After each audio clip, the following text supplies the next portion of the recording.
Vamos a continuar en esta sesión estudiando la carta de Pablo a los Efesios. Y hoy vamos a prestarle atención a la segunda mitad del capítulo 1, donde él va a entrar al tema de la oración. En el capítulo anterior, Pablo eleva una bendición a Dios en el versículo 3 y después se toma el tiempo para dar una serie de explicaciones de lo que son las bendiciones espirituales que el creyente tiene en Cristo. Y después va a pasar a pronunciar una oración que quedó registrada por escrito, que él elevaba como una respuesta de lo que acaba él de decir, de las bendiciones espirituales. Ustedes pueden recordar el bosquejo de la carta, se divide en dos partes. Capítulos 1 al 3 nos habla de las realidades espirituales y capítulos 4 al 6 de las responsabilidades espirituales. ¿Cierto? Yo les dije en la primera clase, en la primera de Efesios, que la parte de las realidades espirituales, capítulos 1 al 3, así mismo está dividida en 8 partes. 4 oraciones y 4 explicaciones, ¿cierto? Ya vimos la primera oración en el versículo 3 del capítulo 1 y la primera explicación en los versículos 4 al 14. Ahora vamos a ver la segunda oración, versículos 15 hasta el versículo 23. ¿Están listos? Sí. Muy bien, vamos entonces a esa parte de Efesios. Y el tema que vamos a encontrar aquí es una intercesión de Pablo por los creyentes.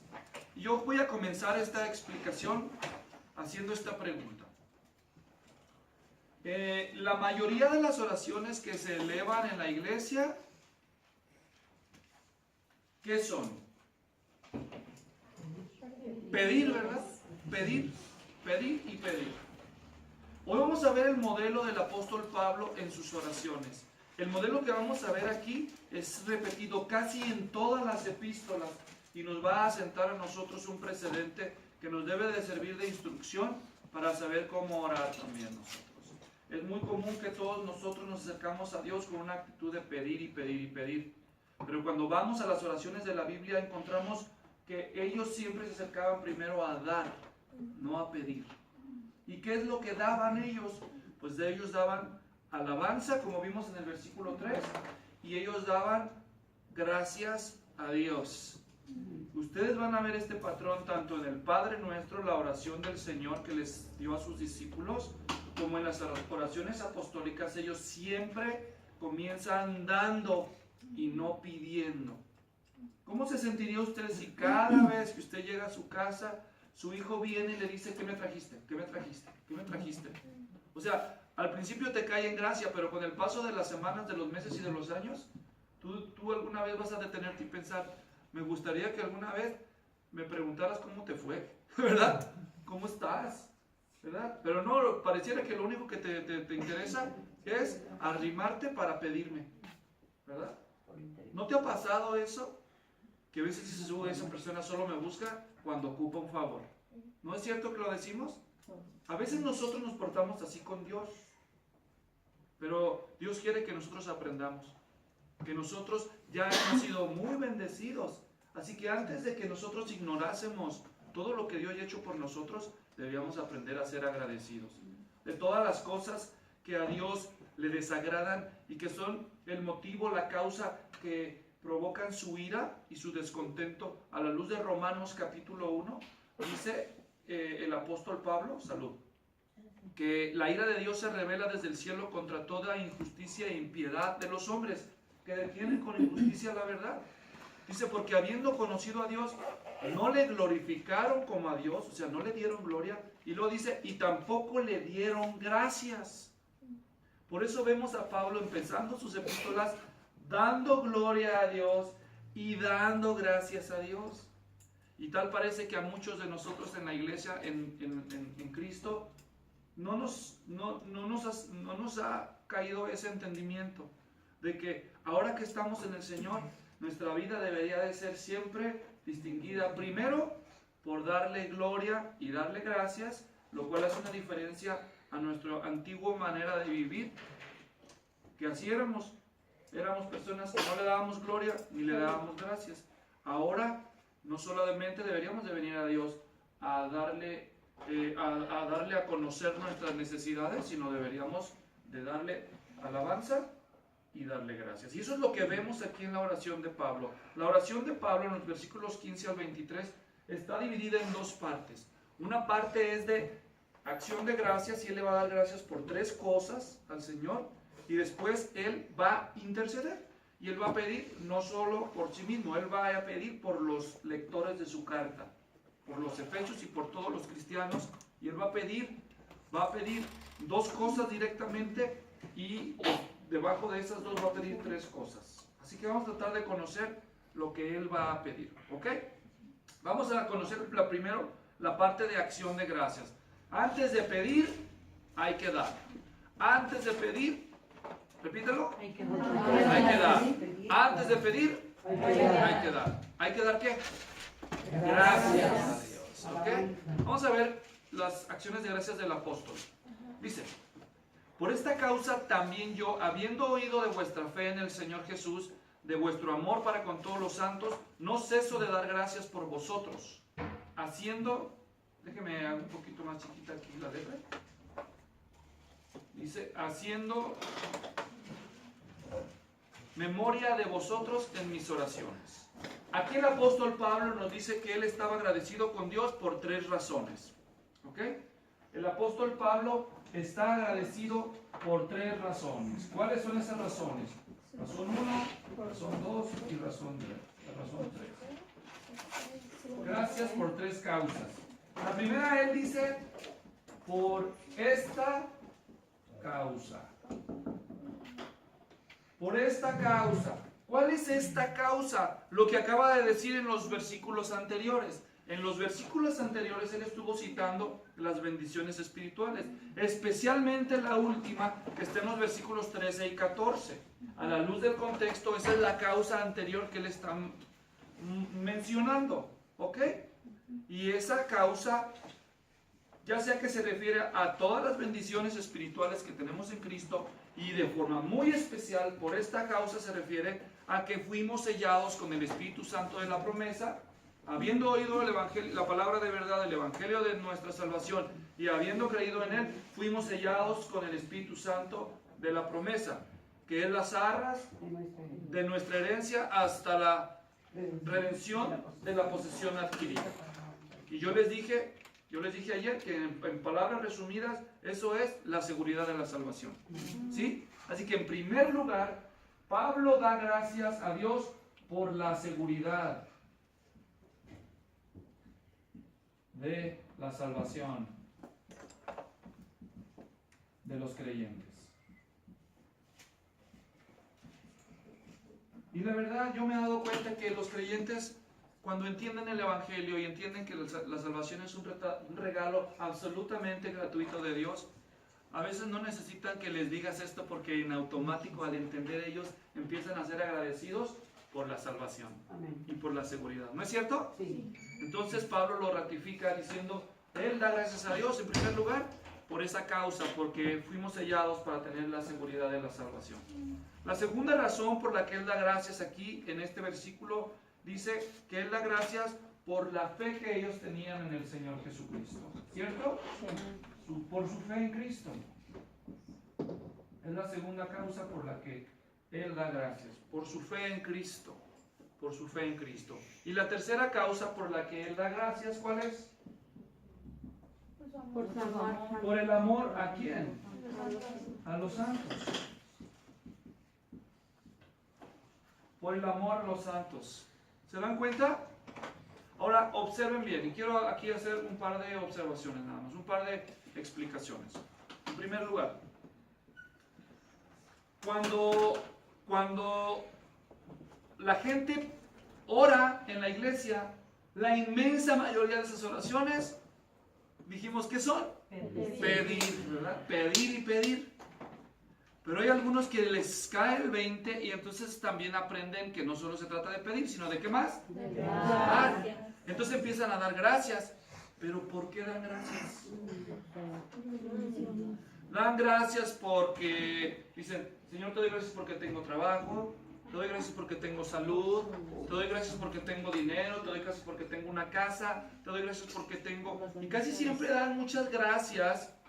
O sea, la mayoría no da gracias, pero los que dan gracias normalmente por otro tipo de cosas que no eran las que ellos daban gracias en el Nuevo Testamento. Y quiero hacer esta mención porque es importante y quiero que entiendan por qué. En aquello en lo que tú te enfocas es aquello que normalmente tú esperas. Fíjate bien, cuando nosotros no somos agradecidos, ya de entrada demuestra egoísmo, porque todo se trata de quién, de mí, ¿verdad? Y cuando ya estoy aprendiendo a dar gracias y solamente doy gracias por las cosas temporales, las cosas materiales y por las cosas físicas, entonces sigo, aunque sea agradecido, sigo siendo centrado en las cosas de menor importancia. Y allí estoy enfocando mi atención en lo material, en lo temporal. Y debemos de reflexionar. Cuando tú solamente le das gracias a Dios por esas cosas, en primer lugar debes de saber que es correcto. Sí debemos dar gracias a Dios por los alimentos. ¿No dice la Escritura que cuando el Señor Jesús multiplicó los panes, ¿qué hizo antes? ¿Verdad? Dio gracias. También el apóstol Pablo dice en 1 Timoteo que todas las cosas son buenas, dice para recibirlas, para comerlas, ¿verdad? Si las bendecimos en la oración. Así que no hay nada de malo en ser agradecidos por la casa, por la salud, por la comida. No, al contrario, es necesario que seamos agradecidos también por eso. Pero es necesario que no solo seamos agradecidos por eso, sino que seamos especialmente agradecidos por las cosas espirituales que Dios ha hecho por nosotros y por los que amamos. Porque cuando tú eres agradecido por las cosas espirituales, tú estás preparando tu corazón para estar enfocado en lo más importante. Y tú preparas tu expectativa para seguir recibiendo más de lo que tú estás enfocando. ¿Me doy a entender? Entonces, nosotros debemos ser continuamente agradecidos. Segunda razón por la que debemos nosotros orar, por las cosas buenas espirituales que Dios nos da. Porque nosotros por naturaleza tendemos a enfocarnos en lo negativo de las personas. Oye, ¿y qué ha pasado con el hermanito Pánfilo Pérez? No, ese hermano no entiende. Sigue fumando. De veras, sí, no. Y la hermanita, no, es bien chismosa. No, y aquel, no, es bien tacaño, todavía no diezma. Oye, y entonces cuando tú nada más te fijas en las fallas de las personas, tú las desmotivas. ¿No es cierto? ¿No es cierto? Y también tú eres malagradecido. Porque tú no puedes ver lo que Dios ya empezó a hacer en ellos, sino nada más ves lo que no ha hecho en ellos. ¿Sí o no? ¿Acaso no dice la Escritura que el que comenzó la buena obra la va a perfeccionar? Lo cual me dice que no somos obras perfeccionadas. ¿Cierto?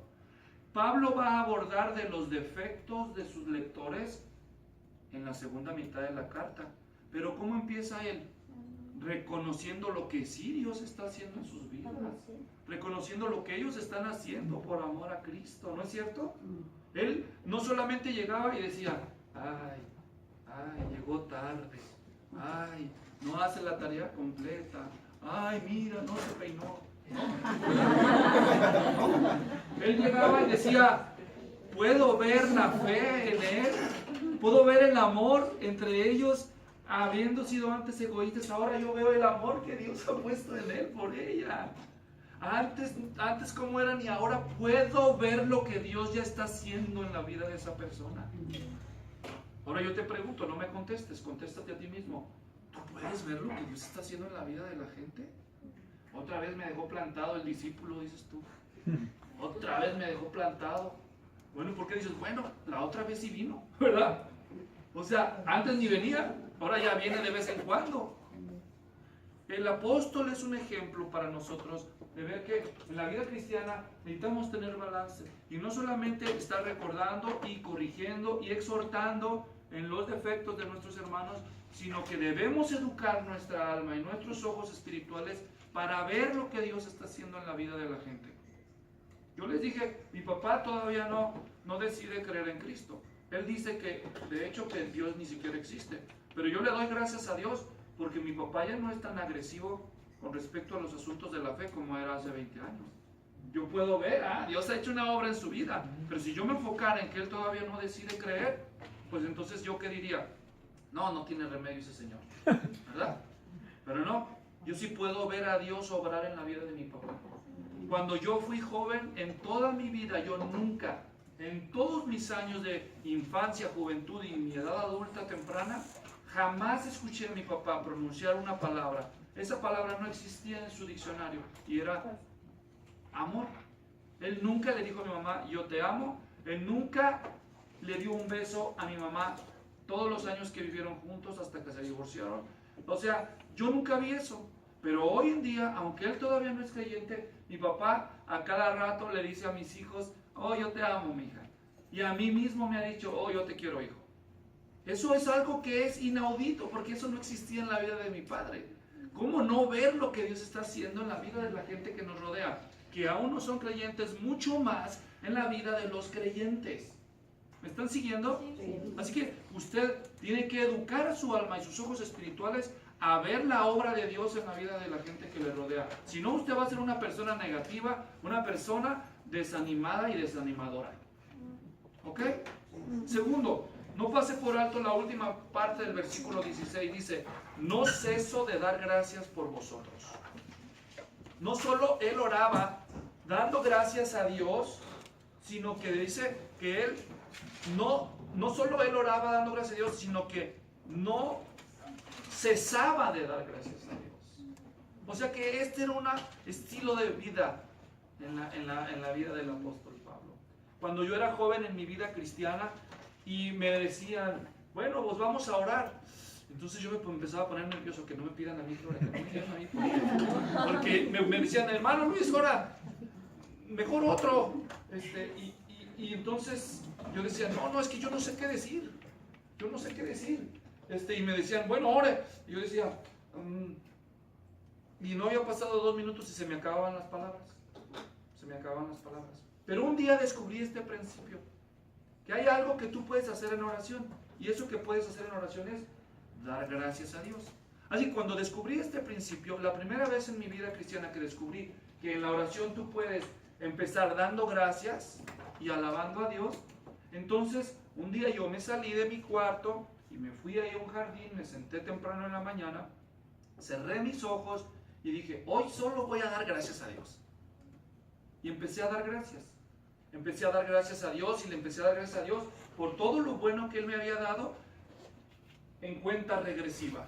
Entonces era temprano en la mañana, me acuerdo que me senté en un escalón de una gradita ahí, todavía estaba oscurito, y empecé a decir, gracias Señor porque me dejaste llegar a este lugar, porque tengo una chamarra con la que me puedo cubrir del frío, gracias porque me pude levantar y lavar mi cara con el agua, Señor, gracias porque dormí tan calientito, gracias porque dormí bien, no tuve pesadillas, gracias porque anoche, y así me fui, momento tras momento, repasando mi día, y dándole gracias por cada pequeña bendición que yo identificaba. Y en el proceso también me di cuenta que en algunos momentos yo tuve actitudes insensibles, inhumanas o pecaminosas, y algunas de ellas no las había confesado.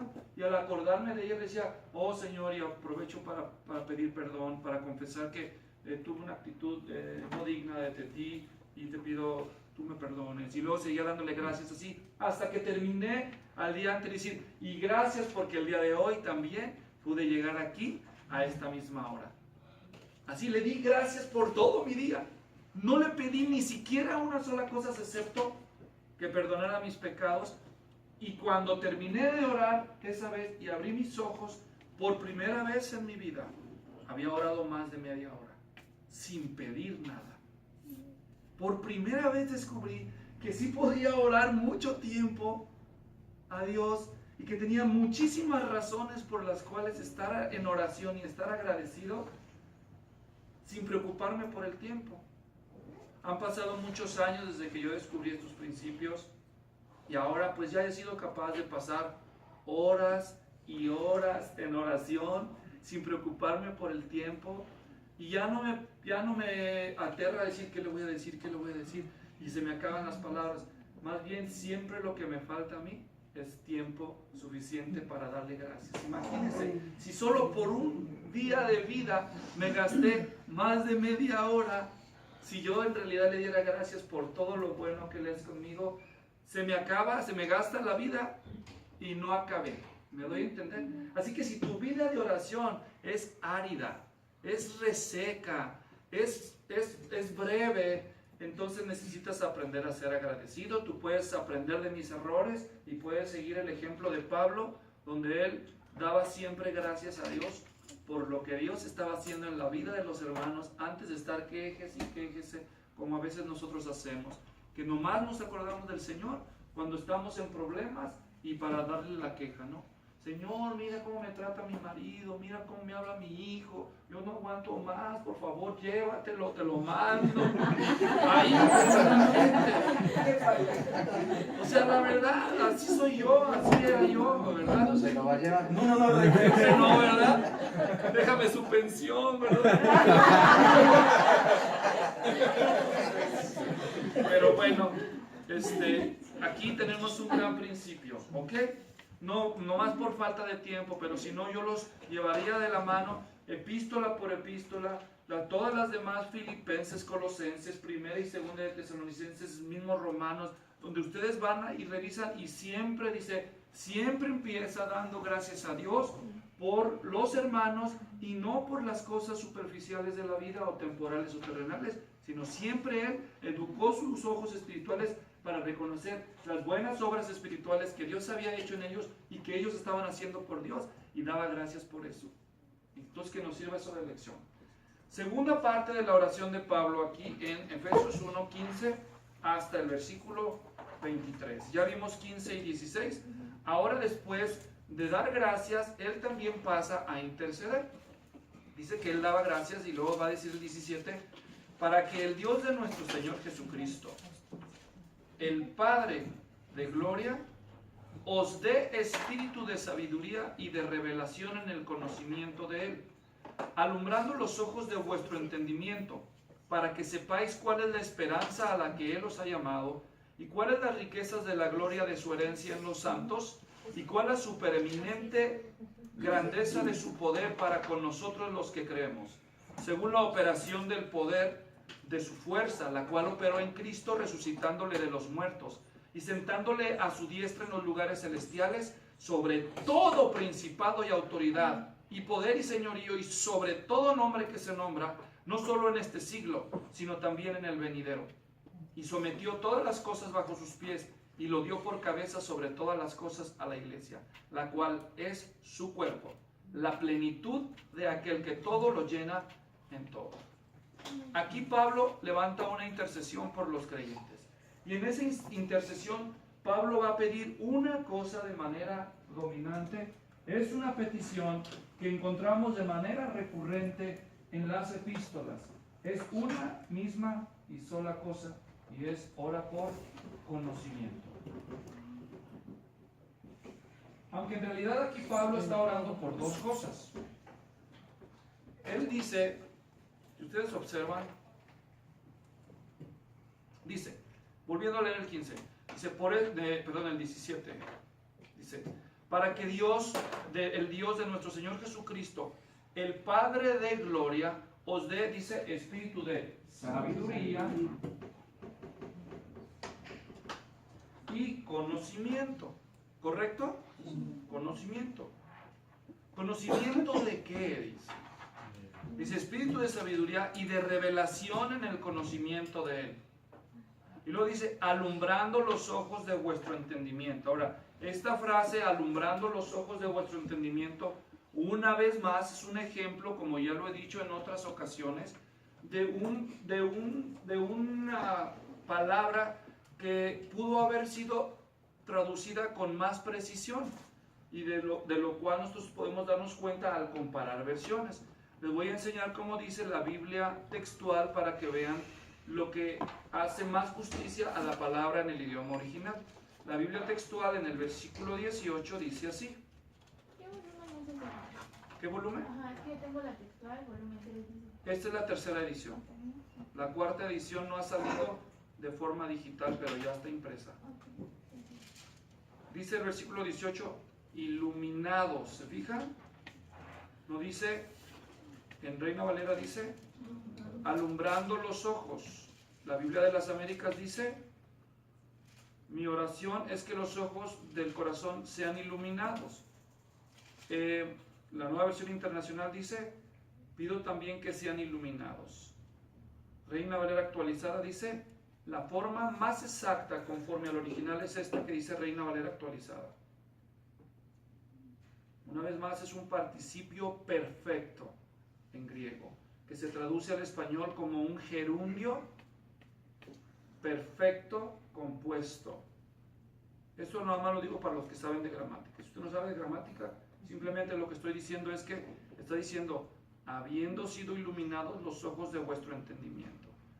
En otras palabras, Pablo está diciendo que el conocimiento y la sabiduría están reservadas, por las que él ora, están reservadas, no son para todo el mundo, sino son para aquellos a los que Dios ya anticipadamente les ha abierto los ojos del entendimiento, les ha iluminado los ojos del entendimiento. O sea, primero Dios tiene que convertirnos para que después, ya que nosotros gozamos de una posición en Cristo, podamos entender, porque mientras Dios no nos ilumina, no podemos entender. ¿Ok? La versión Reina Valera pudiera dar la impresión que la forma en que Dios nos da conocimiento es alumbrando los ojos del entendimiento, pero lo que en realidad está tratando de decir el apóstol Pablo es que Dios ya nos ha iluminado los ojos del entendimiento y ahora quiere que podamos comprender plenamente, porque la palabra griega que se usa para conocimiento en el versículo 17, esta, como se puede ver en la Reina Valera actualizada, es pleno conocimiento. Nosotros ya tenemos el conocimiento inicial de Dios a través del Evangelio para salvación, pero ahora nos falta entenderlo con más plenitud. ¿Me doy a entender? La palabra conocer en griego hay varias, pero la que se está usando aquí es ginosko, es conocer por experiencia y no solo teóricamente. Pero la palabra que usa aquí para conocimiento al final del versículo 17 es epiginosko, que significa conocimiento completo o pleno. Es la misma, pero con una frase que hace que sea más intensa y se traduce como conocimiento completo. Pablo la usa muchas veces en Efesios y en Colosenses. ¿Ok? Entonces Pablo no solo quiere que conozcan a Cristo como Salvador, quiere que conozcan todo lo que hay en Cristo. Para lo cual él hace dos cosas. En primer lugar, él les explicó, versículos 3 al 14, y ahora la segunda cosa que él hace es orar para que les entre bien. ¿Me doy a entender?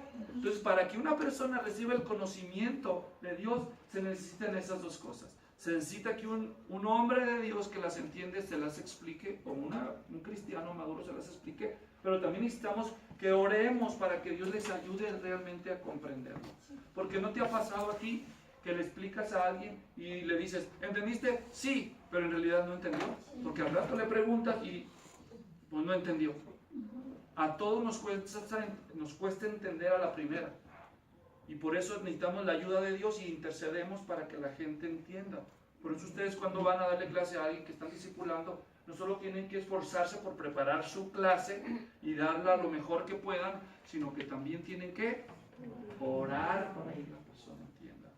Ahora, Pablo va a orar está orando para que los creyentes entiendan no solo las bendiciones que les he explicado, sino específicamente él quiere que ellos comprendan plenamente tres cosas que él menciona en estos versículos. Si ustedes se fijan, él quiere que entiendan en primer lugar cuál es la esperanza. La esperanza. ¿Dónde lo dice ahí? ¿En qué versículo? 18, ¿verdad? Dice, habiendo sido iluminados los ojos de vuestro entendimiento, para que conozcáis cuál es la esperanza a la que Él os ha llamado. ¿Por qué Pablo les dice esto? Porque los efesios y los lectores de esta carta estaban recibiendo esta carta que venía del apóstol Pablo, que estaba ¿en dónde? En la cárcel. Entonces ellos dicen, ¿qué se sabe de Pablo? El que nos habló del Evangelio, nuestro héroe, nuestro ejemplo a seguir. ¿Dónde está? Seguro que ha de estar en Roma, le están poniendo una guirnalda, le están dando la medalla de oro. No, ¿qué crees? ¿Qué? Lo encerraron. Ay, ¿lo encerraron? Sí. No, y no solo a él, están agarrando a varios cristianos por predicar. Los están encerrando. Entonces como que eso los estaba desanimando. Ay, ¿usted cómo le gusta inventar, pastor? No me gusta inventar, me gusta observar el texto. Vayan al capítulo 3, versículo 13, a ver qué dice. Por lo cual pido que no desmayéis a causa de mis tribulaciones por vosotros, las cuales son vuestra gloria. ¿Ah? ¿Entonces qué? ¿No que no? ¿Eh? Ya llegó Tíquico con la carta. ¿Qué nos dice de Pablo? No, seguro que andan echando fuera demonios ahí, convirtiendo mexicanos a diestra y siniestra. No, cállate. Lo encerraron. ¿Cómo que lo encerraron? ¿Sí? No, si encerraron al mero mero, agárrate, papito. Entonces Pablo quiere que ellos, en lugar de fijarse en las tribulaciones, entiendan otra cosa. ¿Qué es lo primero que él pide? Que entiendan, que comprendan plenamente cuál es su qué, cuál es su martirio, cuál es su destino en Roma. No, cuál es su esperanza, ¿verdad? Volviendo al 18, ¿cuál es la esperanza a la que él los ha llamado? Es fácil uno enfocarse en las pruebas y perder de vista ¿qué? La esperanza. Aunque tú tienes dos ojos, tú solo puedes mirar para un lugar a la vez, ¿sí o no? No tienes ojos atrás y ojos adelante como los seres angelicales del trono celestial, ¿no? Solo ves en un lugar. Si tus ojos están enfocados en los problemas, pues hacia allá estás volteando. Pero si tus ojos están enfocados en la esperanza, entonces hacia allá estás caminando. Lo que tú miras tiene un impacto en tu estado de ánimo. Si tú nada más estás mirando las pruebas que sufren otros por ser obedientes, ¿tú qué vas a decir?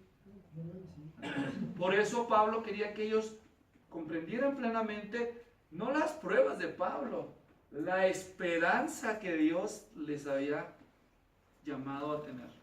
¿Me doy a entender? Así que yo no sé en qué tú estás piense y piense. Algunos de ustedes me miran aquí como si estuvieran bien atentos, pero es probable que ustedes estén mirándome diciendo, no pagué los frijoles. Ahorita que llegue me voy a encontrar a mi viejo bien.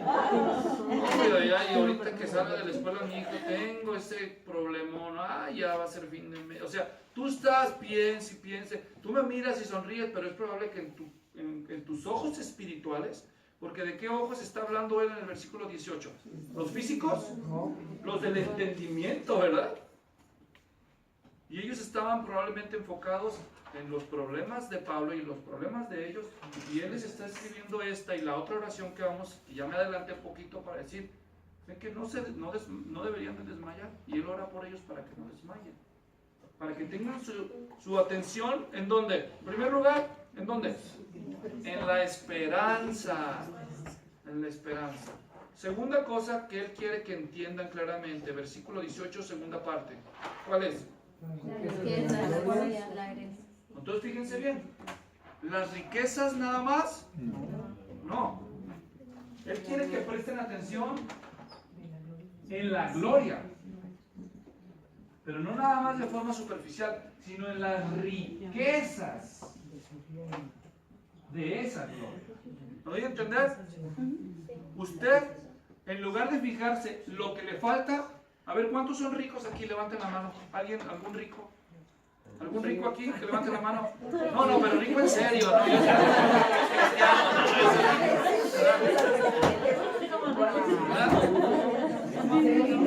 muy bien.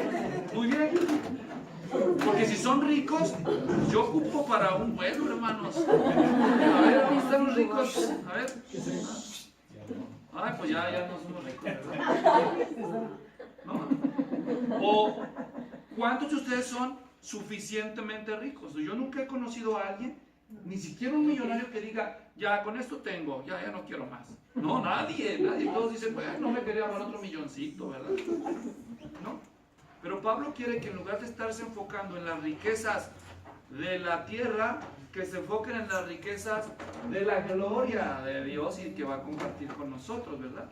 De modo que no andemos por la tierra pensando pobre de mí, ¿verdad que no? Sino que digan, no, yo tengo una esperanza segura. Segundo, a mí no me falta nada. A mí no me falta nada. Bueno, de lo que de veras importa. Lo otro pues, es sin importancia, ¿verdad? Y tercera cosa por la que Él quiere que ellos den gracias. ¿Qué es?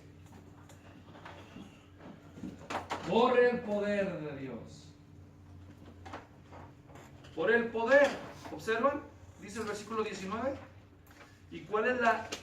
No solo dice que Él quiere que ellos comprendan plenamente cuál es el poder que tienen. Él dice que Él quiere que entiendan cuál es el gran poder, la grandeza de su poder. Es más, no dice la grandeza de su poder, dice la inconmensurable. Vamos a regresar a Reina Valera 60. Dice, ¿y cuál es? Dice, la supereminente grandeza de su poder. ¿Para quién? Para con nosotros. Pastor, ore por mí. ¿Por qué? Es que yo no puedo amar a este hombre. Yo no puedo amar. Pídale a Dios que me dé más amor. Que me dé más amor, porque yo no puedo amar a ese hombre. Pastor, por favor, pídale a Dios que me cure de esta enfermedad, porque yo ya no la puedo soportar. Ya no puedo más con esto. Yo ya prefiero la muerte. Ya no puedo más con esto. Pastor, yo no puedo, yo no tengo paciencia. Pídele a Dios que me dé paciencia, pero que me la dé ya, porque me tengo que ir. Y así nos la pasamos nosotros, pidiéndole a Dios lo que según nosotros no tenemos o no podemos hacer. Pero lo que Pablo está diciendo es que nosotros ya tenemos un poder grandioso, un poder supereminentemente grandioso para con nosotros, ya está dispuesto. Así que tú no vas a encontrar en el Nuevo Testamento, pídele amor a Dios, pídele paciencia a Dios. No, Él dice, esas cosas es el fruto del Espíritu en ti. Cuando tú dices que careces de esas cosas, en realidad tu problema no es que te falta algo, es que te sobra algo. ¿Cómo que me sobra algo? Sí, te sobra algo. Te sobra algo que se llama carne. Sí, serio. ¿Veras? Allí despuesito, en el versículo siguiente de ese del fruto del Espíritu dice, porque el fruto del Espíritu es amor, gozo, paz, paciencia, benignidad, bondad, fe, mansedumbre y templanza. Contra tales cosas no hay ley. Pero los que son de Cristo han crucificado la carne con sus pasiones y deseos. Entonces, ¿qué es la carne? ¿Qué es la carne? Porque yo pensé que la carne eran los deseos pecaminosos que yo tenía. Pero ahí le está distinguiendo entre la carne con sus pasiones y deseos, ¿verdad? Entonces, si la carne no son los malos deseos que yo tengo, ¿qué es la carne? Porque ahí está diciendo que una cosa es la carne y dice con sus pasiones y deseos. Yo pensé que la carne eran los deseos, pero él está diciendo que no, que los deseos y las pasiones salen de la carne. Entonces, ¿qué es la carne? Si Pablo me dice en el 5:24 que los que son de Cristo han crucificado la carne con sus pasiones y deseos, y en el contexto anterior, en el 2:20, dice, con Cristo estoy juntamente crucificado. Acá dice crucificar la carne y acá ¿qué es lo que se crucifica? No. 2:20. Con Cristo estoy juntamente crucificado. ¿Qué es lo que se crucifica aquí? Dilo, Rosita, fuerte. ¡Yo! Cristo dijo, el que quiera ser mi discípulo, niéguese a sí mismo, tome su cruz. ¿Quién? ¿Quién toma la cruz? A ver, no los oí. ¿Quién toma la cruz? ¿Quién toma la cruz? Yo. Pablo decía, con Cristo estoy juntamente crucificado. ¿Quién? Yo. Y en 5:24 dice, los que están en Cristo han crucificado la carne con sus pasiones y deseos. Entonces, ¿quién es la carne? A ver, díganlo fuerte. ¿Quién es la carne? Yo. Entonces, cuando tú vienes y le dices, Señor, yo no puedo amar este nombre, tienes razón. Tú no puedes. Señor, dame paciencia. ¿Por qué te tengo que dar? Yo ya te la di, yo te di mi espíritu y ese vive adentro de ti. cuando oíste la palabra de verdad, el evangelio de tu salvación y creíste en Cristo, fuiste sellado con el Espíritu Santo. El Espíritu Santo, que es la fuente de amor, de gozo, de paz, de paciencia, de benignidad, de todo lo bueno, o sea, de Cristo, es el carácter de Cristo. El Espíritu Santo vive a ti. No me pidas amor, ya lo traes adentro, lo que pasa es que no lo dejas salir. Quítate del medio. Muere, muere, muere. No me digas que no puedes, yo ya te di, fíjense otra vez, yo ya te di la supereminente grandeza de su poder. ¿De dónde sale ese poder? Del Espíritu de Cristo en ti. Pero si ese poder no sale es porque no entiendes. Así que Pablo tiene que orar para que los cristianos entiendan cuál es su esperanza, cuál es la gloria, las riquezas de la gloria a la que Dios nos ha llamado y cuál es la supereminente o la supereminente grandeza de su poder para con nosotros. Como dice allí, el mismo poder, a nosotros los que creemos, o sea, ¿qué se necesita para tener ese poder? Solo haber creído en el Evangelio. Por eso, hermanos, entiendan por favor de una vez por todas, por lo que más quieran. No, estoy hablando en serio, entiendan por lo que más quieran, que si Satanás pudiera hacer algo para mantenerte anulado en derrota, es taparte los ojos para que no veas la Biblia, para que no la entiendas.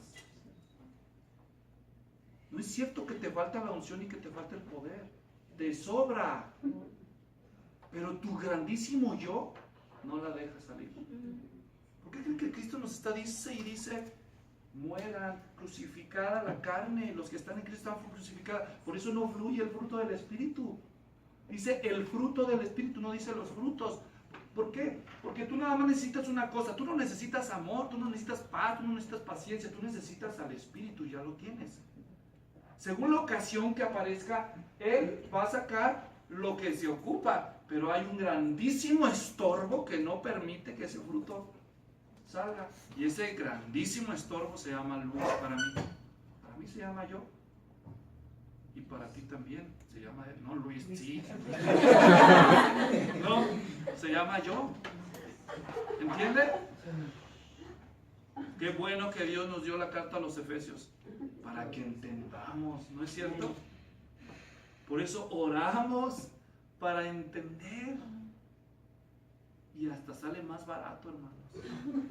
Ya no tienen que ir a Colombia, ya no tienen que ir a ver a estos falsos maestros que sacan billete a cambio de un supuesto poder que nosotros ya hemos recibido y que supera todo eso, hermanos. Por eso estamos en tiempos peligrosos. Y yo sé que si algunos me escuchan o me escuchasen que yo estoy llamándoles falsos profetas, se ofenderían y me dejarían de hablar. No tengo ninguna preocupación. Yo tengo una Biblia muy fuerte y segura y una verdad muy sólida y no tengo nada que temer. Si de veras ellos fueran tan piadosos como dicen, le explicarían estas cosas a la gente para que en lugar de gastar tantos miles de dólares en todas estas cosas, mejor invirtieran ese dinero en lo que de veras debemos.